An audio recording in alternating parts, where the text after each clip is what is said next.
Is our reality a simulation? An actual matrix? Can we finally prove there's life after death? And what about this alien UFO thing, really? There's a lot of cool, smart people working on this stuff, and I'm talking to them. Let's take the time to really explore bigger questions.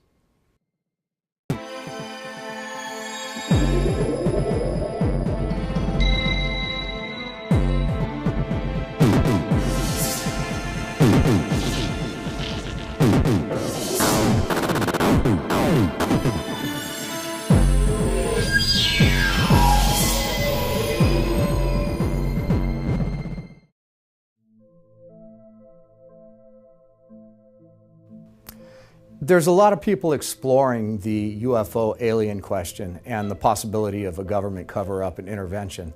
One of the people who's got his head screwed on straight and has done more actual tangible work than anyone in the field is Richard Dolan. We sat down and had this conversation that started with the history of the UFO cover-up and went all the way into the spiritual implications of some alien influence.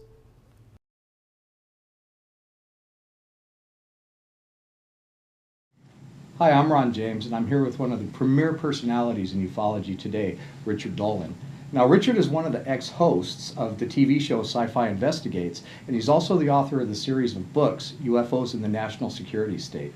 Richard is well known by everyone in the genre, and Richard, I understand you've got more material on the way. I do. Yes, I do, Ron. I'm working not only on the third volume of my history, which will be a study of the UFO phenomenon and cover-up from 1992 to the present day. That'll be out a couple of years from now. But in advance of that, I'm actually co-authoring a book right now with the gentleman who created the TV show a number of years ago called Dark Skies. I'm sure a number of people remember that. It was a great show. The book and his name is Bryce Zabel, and we're working on a book called AD, After Disclosure. And I think our subtitle is going to be Life After Contact. And really, for the last several years, I've been trying to work through my own thoughts on what the world might look like once the truth is out on the topic of UFOs. Sure. And how might that change our world? I've gone through my whole life training as a historian, looking at the past, so this is an exercise for me to try to look at the future, or at least to see how things might work out. I often will describe myself as an idealist, but not as a utopian, and I don't want to go into utopian scenarios about how things will be after disclosure. Do you think utopian scenarios are just generally unrealistic, or that they're dangerous to strive for? That's a good question. Well, look, I see nothing wrong with trying to create the best society that we can. I just, to believe that we're going to create some perfect world in which there are no more problems and everything's going to be great, I'm a little bit skeptical of that. So what I'm trying to do in this book with Bryce is to really look with a critical eye, not necessarily a negative eye, but to look with some detachment on how our world might change, and it's going to change, I think, in dramatic ways, once this information becomes common knowledge. Now, do you think, obviously the governments are set against disclosures. People like Stephen Bassett and Danny Sheehan have been working for years from different angles to try and get some kind of official declaration, and it doesn't seem that this current administration is going to be any different than previous ones. I agree. And my question is, do you think that the evidence is finally going to become so overwhelming that the government just doesn't even bother to deny it anymore, or that they continue to deny it, or that they quit denying it, or that they finally admit it? Yeah, well, I think you're right. What is happening is that we're in the year 2010 now, and this isn't 2000, this isn't 1990, it's certainly not 1950. We're in a different world. We're in the process of continually reinventing ourselves technologically and really socially. I am convinced now, there's no motivation, I think, for these governments to give up this secret. In fact, I don't really think that the various governments of the world, the official governments, really have the sufficient access to the secret. I've been arguing for years that it seems to have gone in private in a certain way, that the behind-the-scenes structures of our global system are really where it's at, that the formal political system, the governments are a little more than window dressing. Now, would that make books like Corso's work, The Day After Roswell, would that make that relevant, that whole scenario? Do you think that that's actually Yeah, very I close think to that what that happened? scenario is a logical one. In other words, the idea that, let's rewind the clock a little bit here, go back to the 1940s and 50s, and let's assume that we recovered a piece of alien hardware. If you're going to study this and do something with it, well, it's going to have to end up with private industry at some point. They are the people, the contractors, who have the ability to study and hopefully replicate some of this exotic technology. In particular, it makes sense because, look, I mean, since the Civil War of the United States, we've had a government that's been dominated without cessation by the leaders of industry and finance. That's just how the U.S. is. That's how all the governments of the world are today. So you've got that, and plus, when these military people retire, they end up going into those defense industries anyway. So it makes perfect sense that the technology and the secrets go private. And that frees people up from Freedom of Information Act. And yes, it frees them from that. It takes the secret from being classified to something that's more proprietary. Sure. And I believe that this is what's happened. So that the president, for example, President Obama, I doubt has the ability to even influence policy on this. I truthfully don't believe that he does. And I think that that ability has been taken away from the U.S. presidents for some time. I don't think that George W. Bush had the authority, and I doubt that Bill Clinton did. George Bush Sr. was probably a lot more plugged in with his CIA. I think he was. Most people looking at George H.W.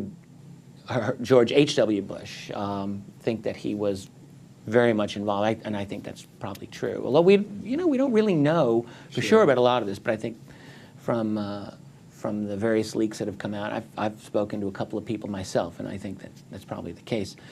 But the thing is, dealing with the disclosure by a current administration, say the Obama administration, I was never of the opinion that it was going to happen.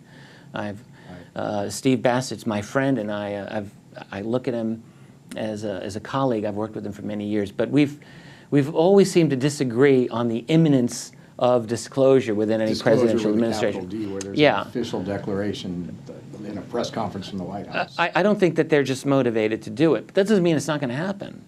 I think it's inevitable. It's going to happen at some point. I think it's going to happen as an emergency and almost by accident. What I think is going to be the case is that despite the fact that there's incredible amount of good videos that are being taken, they haven't made the breakthrough to an admission yet. But that doesn't mean that it's not going to happen. I think it will. Think about the prevalence of video camcorders on phones now. Mm-hmm. It's almost becoming universal. I am waiting for a moment when some television news announcer is out there and something flies by and that they just can't deny it. I think it's going to happen. I don't know when. I don't know what the exact trigger will be, but I do know that in our world today, there are going to be more and more opportunities for this secret to come out. We're in such a tumultuous time that it will happen. And when it does, there's going to be this immediate need for the powers that be to control the process of disclosure, to control the spin.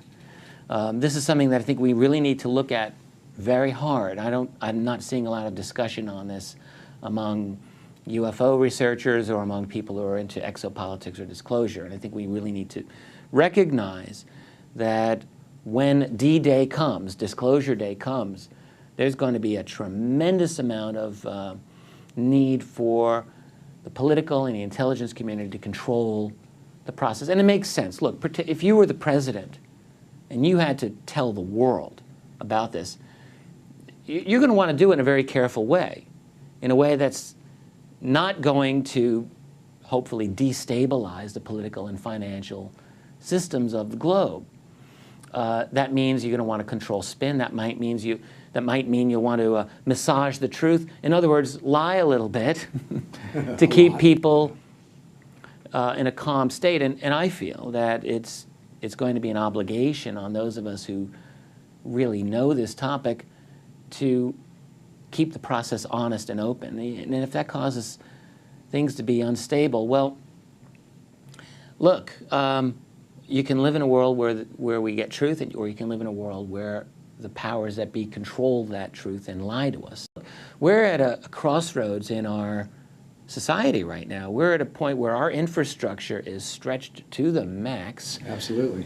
Petroleum, how much longer are we going to have a world based on burning fossil fuels? Well, you know, the strategy all along between the big companies that are controlling fossil fuels and petroleum now is, I personally believe that there's all kinds of alternative energy sources that they already know about. And that what they're doing is they're waiting until A, the petroleum has wringed every last drop, and B, they can control the distribution of energy through new sources. So in other words, BP will always be a company that controls this energy. So as soon as they get those infrastructures in place, and they've already begun to do it with solar, all of a sudden you're going to see the revelation of these technologies, because the same people that have been controlling energy up until now are going to be in a position to continue to control energy. So the doorway is opening for these hidden technologies to be revealed, but only in a way that fits the master plan and continues the same kind of economic situation we've been in. Yeah, well, this is in line. I think I like what you're saying here. Not that I like it, but I think that what you're saying is very logical. The only thing that I'm wondering is whether there is a clearly thought out in transitioning us. Because that's almost a benign situation. You know, get all their profit out of petroleum and then move us all collectively into a better energy situation, yes, where they continue to make profit. I see that as very possible, yeah. And the question is, are we going to be able to make that transition, or are we not really going to make that transition? With or without a major calamity. Right. There's just so many things that can go wrong right now. It seems to me that we need to exploit the technology that is behind the UFO phenomenon. First and foremost, energy. So we need to find a way of burning clean energy. Mm-hmm. But of course, you know, the problem is going to be doing it in a way that's still going to be safe. I mean, think of it this way. Whatever it is that allows these craft to do the things that they do, whether it's the 0-point energy field maybe, or something else that's very exotic and very useful, it might also be used for very destructive purposes. After all, for example, look at these plasma balls that sometimes people see. Mm-hmm. This is an intense amount of energy in a very confined space, so there's some kind of mechanism that's keeping all of this energy together. We'd like to know what that is. Once we find out what that is, not only can you have a great source of energy, but you might have a really great bomb or great destructive power. Now, there are those who say that the biggest reason for a lack of disclosure is that the technology is so fearsome that humanity's better off not knowing about it. Well, I have suggested this myself at times. I've often wondered that if there's not a clear way of controlling this, it could be scary. Look, none of us would want some crazy person to have access to technology that allows them to blow up the Pacific Ocean. And what if that is the case? So no one wants to promote a kind of totalitarian global system, but we also don't want to blow up our planet. We've got to find a way to, and this is something that I've been trying to promote for some time now, that if I were to have 10 minutes with the president, you know, my fantasy of getting my 2 cents into President Barack Obama, what would I have him do? I would want him to promote a policy that would enable us to have a peaceful transition to this new reality. One of the things that he would have to do is we'd have to find a way to safely promote this clean energy in a way that actually doesn't promote a financial collapse. Because look, no one has any love for the petroleum industry. Right. Nobody has any love for the banking industry. But nobody really, I hope, wants a true global collapse of this system. Because if the global system collapses, we're all going to suffer. It's going to be bad for all of us. And maybe in the long term, it'll be great, but in the short term, and that could be as long as 20 years for all we know, it could be a very, very dangerous time. So I think what we really need in this hour of our civilization is responsible, strong, visionary leadership that can help bring about a peaceful and rational transition to a better system. This transition that absolutely has to happen, there's so many elements that plug into it to create the whole. You have the whole awareness of alien technology and alien presence and our place in the universe, but then you also have a spiritual and conscious development of humanity as a whole, a collective and individual development that a lot of people think is happening on the planet right now. And you also have the fact that as governments and the very nature of capitalism has got to redefine itself into a more compassionate, more intellectual, and more enlightened way of doing things. And there's so many people that are proponents of this in all different facets.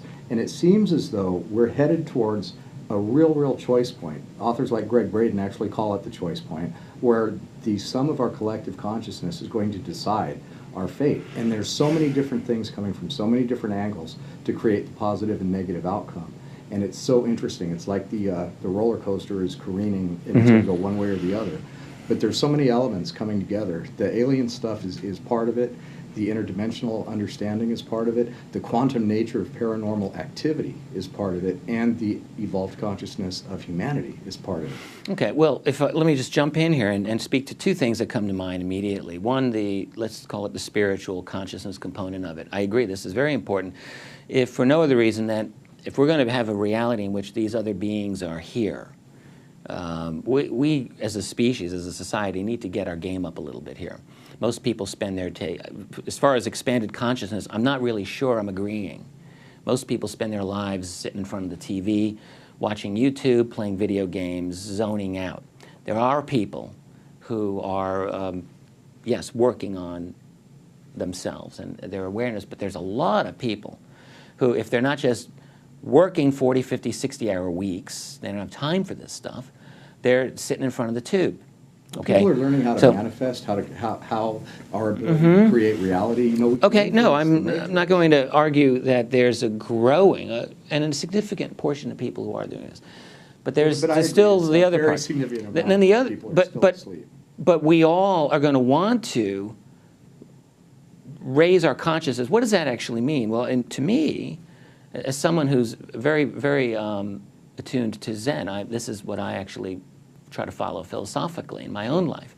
It means awareness of where we are right now, an awareness of our place at all times in the cosmos.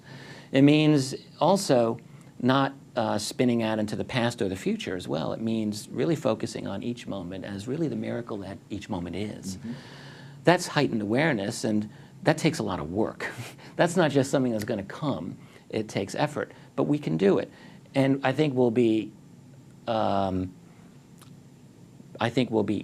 energized to do that with the revelation that there are these other beings that are here, because if we're going to deal with them in any kind of responsible or any way at all, we're going to need to get our consciousness up there. Now that's one aspect. The other part, though, creating this new system, I confess, I try to think about this. How do we create a new system? To me, as I see it, it's a way of how do you bypass the world of corporations? To me, that's the bottom line. Or really change the corporate politics. Well, it's a different here's how I look at it. Look, there are a lot of enlightened people who are trying to run corporations. But the problem is that a corporation has its own inexorable logic. It has its own iron law. And that iron law is you must increase profitability for the shareholders. You could be Mahatma Gandhi, but if you're running General Electric, guess what? If you're not increasing shareholder, you, Mahatma Gandhi, are gone. Doesn't matter how good you are. The corporations are bound to follow certain guidelines. And so, and the problem is that corporate organization is an extremely logical way for people to do economic activity.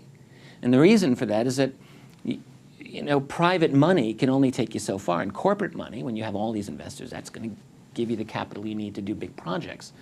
But when you get to that, now you're at the point where the corporation develops its own life, as it were. So how, to me, I look at that. It's not so much the goal of the corporation. It's what the corporation, as a structure and as the people that run it, are willing to do to achieve that goal. There's nothing wrong with the goal of achieving profitability for the stockholders. What's wrong is what they will do to make that happen. When a corporation begins to embrace greed, dishonesty, and disregard for the fellow human being in order to achieve that goal, that's where the whole model goes wrong. Well, I search for examples in human history where economic activity was not that way, and I just fail to find any. Well, it's part of becoming an enlightened civilization. So, right, the question is, can we do that? And that's a very, you know, that's asking a lot. Can we do it? Don't you think we have to? Don't you think that that is part of achieving our true human potential and really becoming part of this galactic community? Well, that's assuming that the galactic community is all filled with nice people. What if it isn't? Well, I imagine that there's both sides of the coin. I think that there are. I think that there are, just simply based on what I would consider to be valid evidence from people who've had encounters with other beings. I have 2 kids. I wouldn't want to leave them alone in a room with some of these creatures, I think. I would probably with some of the other beings. I think what we're dealing with is a lot of intelligences that are converging here. I think they're watching us. I think they're very interested in us right now. But I'm not sure that all of them have our best interests at heart. Why should they? I mean, really.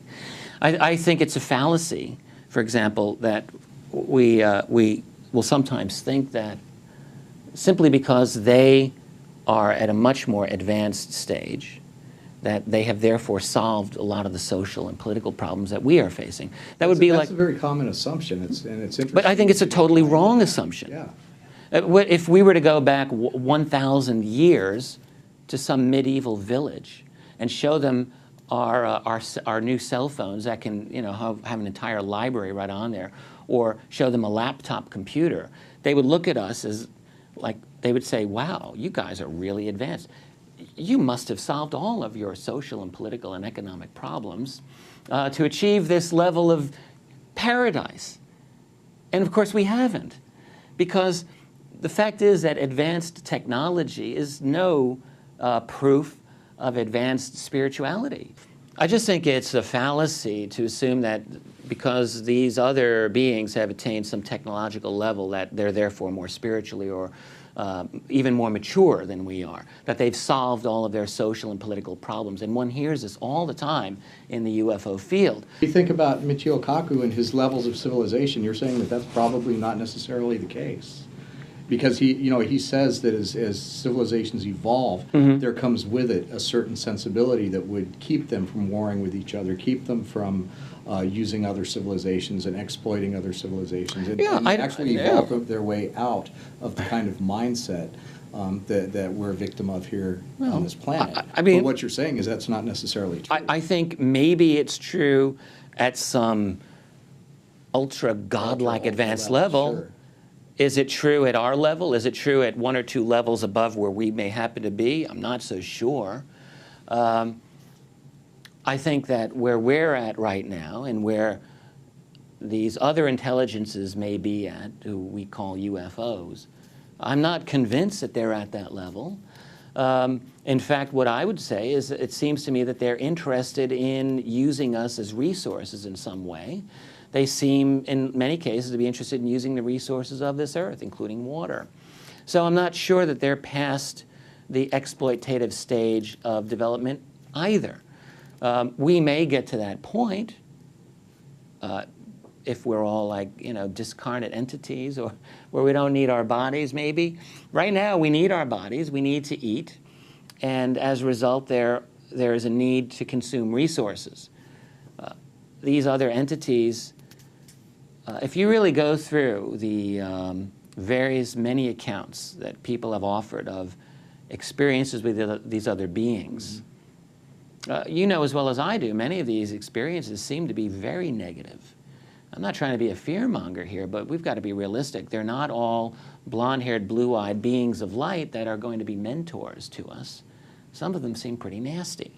So here on Earth we have a duality. We have a good and evil. We have him and her, yin and yang. And is it possible that that just carries on through the universe, and that are these beings of it, offset by other beings of darker energies? Look at life on planet Earth, all right? It's only human beings who are the most cerebrally evolved creatures on the planet, even more than dolphins in terms of brain-to-body mass. It's us. And look at the range of possibilities that a human being can be, from absolute saint-like, saint-like and just beautiful human beings, to sadistic, horrible, dark people. And we've got them all. It's only humanity that has that range. When you look at simpler, lower, levels of life form, let's say intellectually, you don't get that range. They're kind of much more consistent. I'm sure you don't find senseless killing in nature. So it very well could be, right, that the higher up you go in the levels of consciousness, the less stable you might actually be, and the more possibility there is for variations in what we would call good and evil, and just a thought.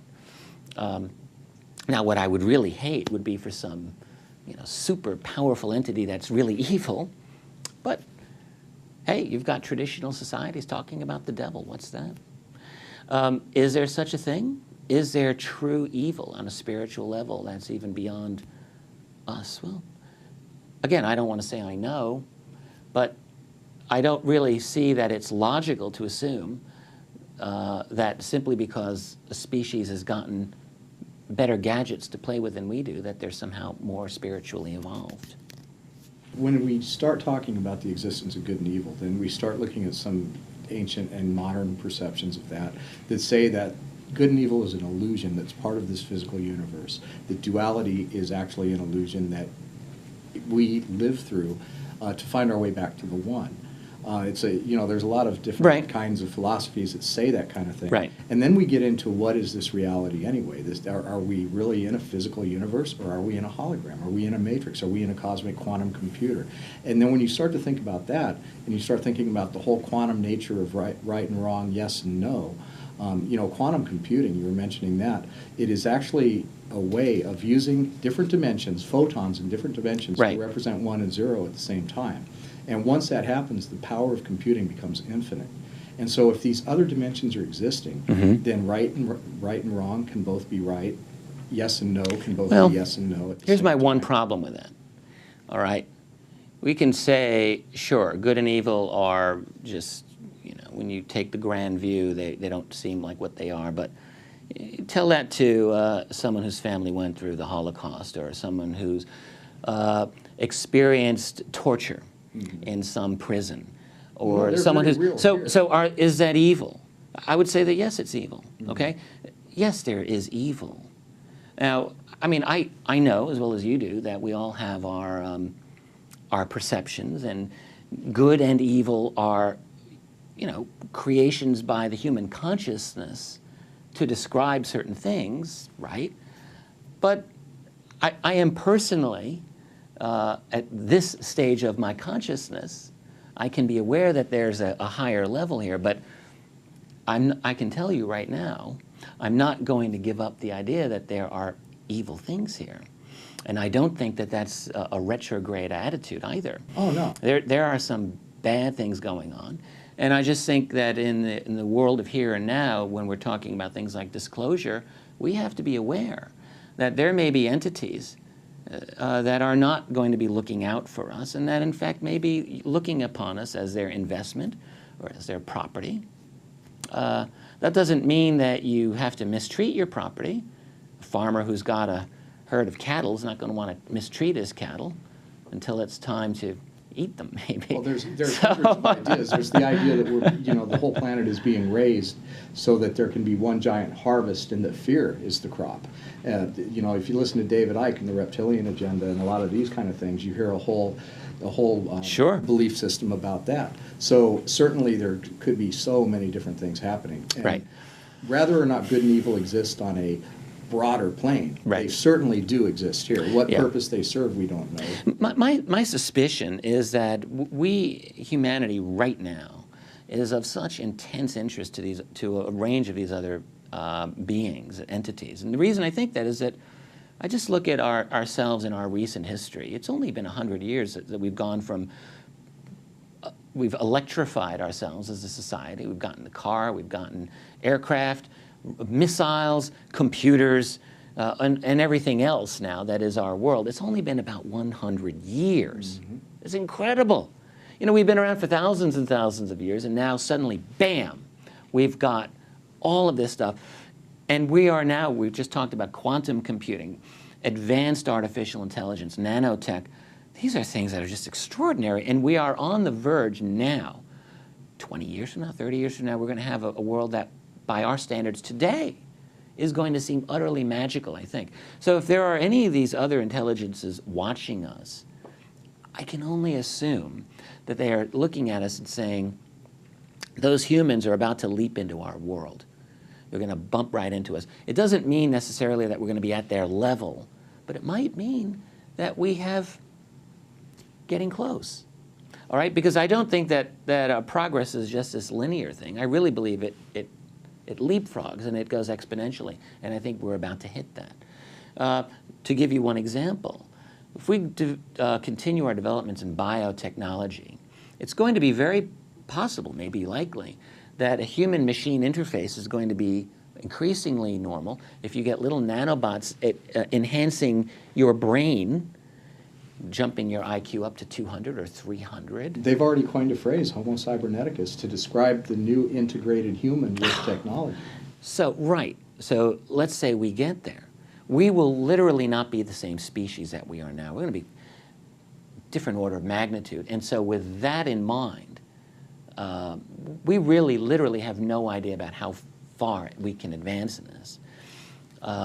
So I think that these other beings, they must see this. And with that in mind, I think that we are of intense interest to them right now.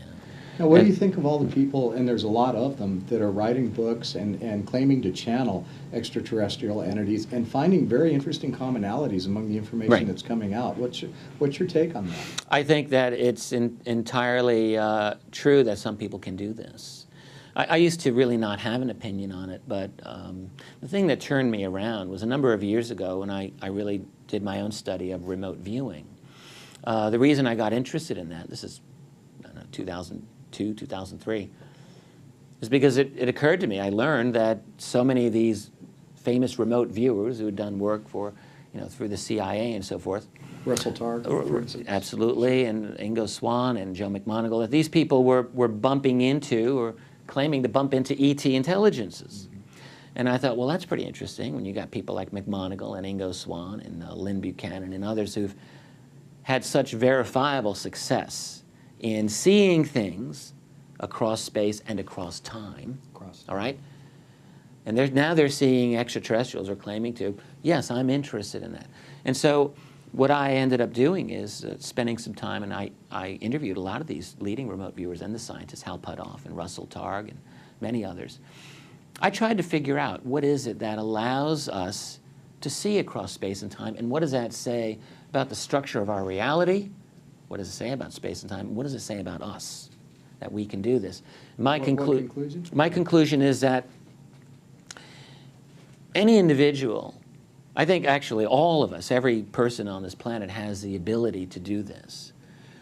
And to see something that happened 20 years ago or that hasn't happened yet, or to see something on the other side of the world means that there's a part of you that goes out of our space-time reality.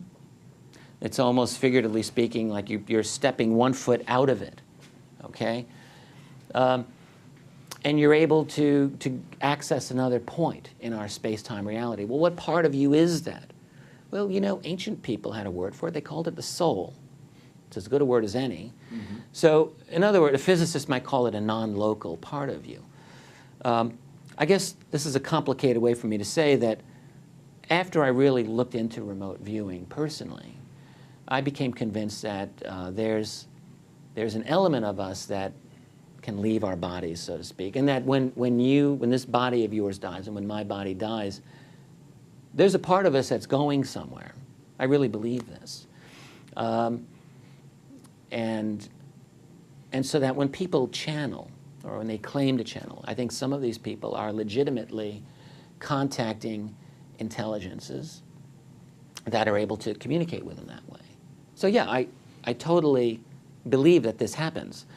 The problem with channeling, as with any information that's not falsifiable, as a philosopher would say, you know, it's hard to prove. It's hard to prove to the rational mind, and I think we need to hang on to that. We have to hang on to our rational minds.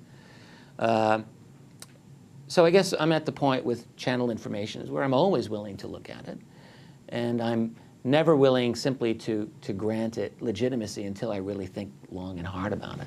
I was completely unconvinced about channeling until I had the opportunity to work with Pepper Lewis and Lee Carroll and some of these other people that are very, very strong channelers, right, and witness what they did. Right.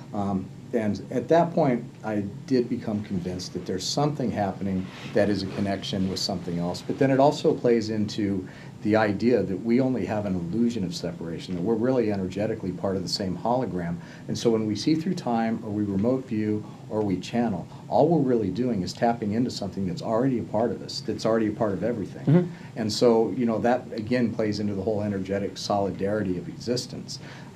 So I agree with it. I think it's really well stated too.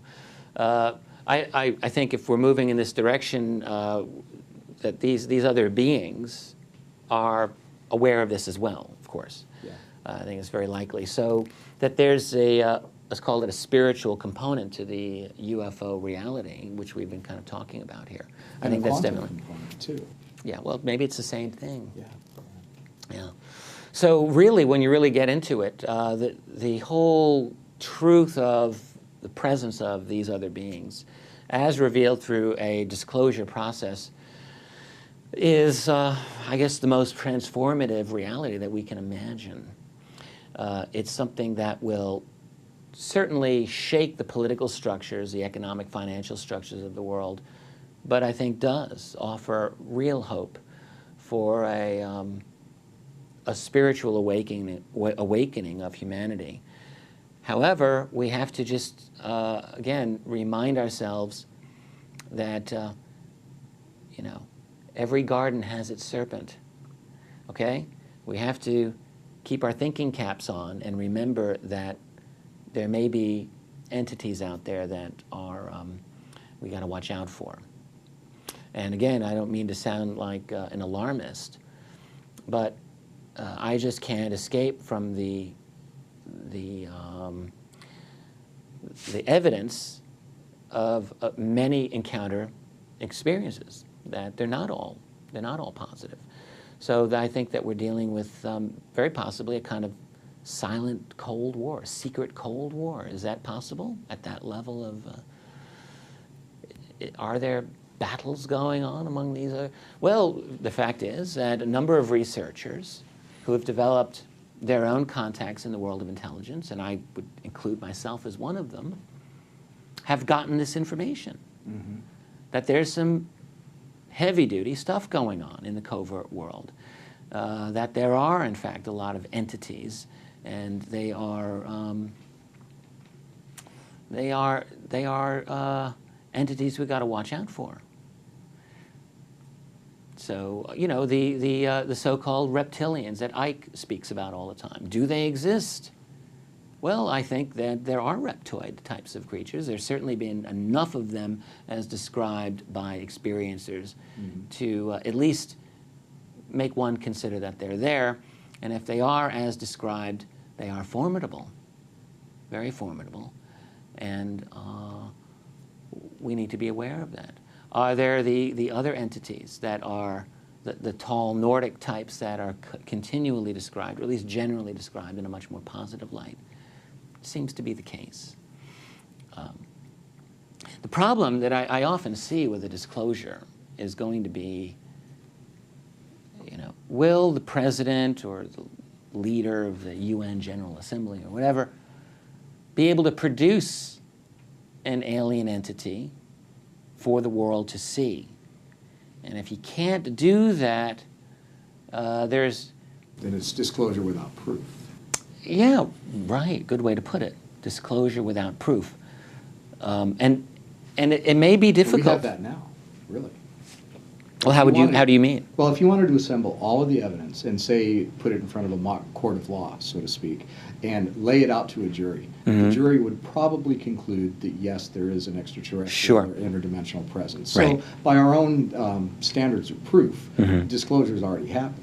It just hasn't been officially done. So we already have, in a way, disclosure without proof. Well, absolutely. And in fact, I subtitled my second volume of history, The Cover-Up Exposed. Why? Because it was during that period under review that the cover-up, I think, really was exposed, that it was proven to exist. That's different, though, from ripping it off and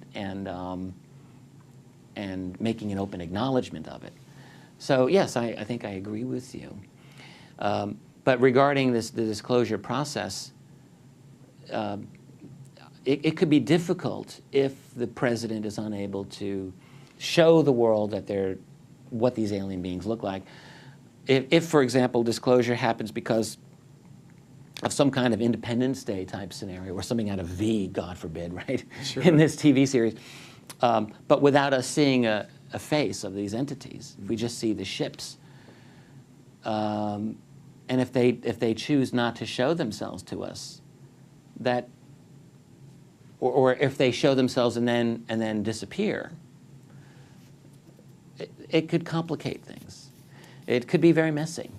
When we think about how complicated things can get, I think that this conversation between us has revealed that it's not so much that disclosure will be like, oh yeah, there's aliens. That would be easy. It's what the length and width and breadth of what disclosure and the impact that it will have on the whole of humanity and the whole of our very existence and the whole way we perceive ourselves as entities in a universe. Absolutely. It's not what disclosure will tell so much, it's what disclosure might reveal. Absolutely. There are several levels that you can go down. There are going to be several uncomfortable questions that are going to be raised as a result of this. One, as I often have pointed out, is it will be inevitable once a disclosure that there's these intelligences here. It will be clear from a review of the literature of the UFO phenomenon that our jets have been chasing these things. Not just our jets, Soviet, Chinese, other nations of the world have sent jet interceptors up to go after these things, and they failed every time that we know of. So one question that will be raised is, why is there a confrontational relationship with them? That may not be fun to answer. Question number two is going to be people asking on a very mundane level, how the hell did you keep this secret all these years? What did you do to our society to hide this from us for an entire lifetime? How have you subverted our institutions? So the repercussions. Nasty political firestorm will be as a result. Then the third series of questions is, what have you been doing with all these secret programs? Have you actually been building our secret flying saucers? Do you have a secret space program? Well, to me, it looks like the answer to those are both yes. And that's going to be a difficult thing to deal with. Another level, as I have been now arguing for a little while, is that I think what has happened in our civilization is that an element of the clandestine world has broken away. I call it a breakaway civilization. Think of it this way. What would you do if you had exotic technology to study, a near infinite amount of money to play with, and decades, generations of total secrecy within which to study it? Would you and your scientist team have the ability to make some breakthroughs in their scientific thinking? I think probably yes. And then would they want to share all of those breakthroughs with the rest of the world? Maybe not. Not if those breakthroughs involve anti-gravity technology the ability to go off-world, to do certain things. And so what I think has happened in the clandestine world is that they have gone to a level of technology so far beyond what we are at right now, and with a different cosmology also. It's a cosmology in which they're dealing with the extraterrestrial or ultra-terrestrial reality on a daily basis, maybe. So we can fairly call them a separate civilization, a breakaway civilization, as I'm saying. I think now, do you think ultimately they're still on our side? Good question. What do I really think? I think they're on their side, to be honest with you, and they just want us to kind of stay quiet and do our jobs. But so I think this will be another of the fourth issue that will arise, that it will inevitably come out that part of humanity has kind of left the rest of us in the dust. Then we're going to have to start asking questions about these other beings. Who are they? What's their agenda? Why are they interested in us?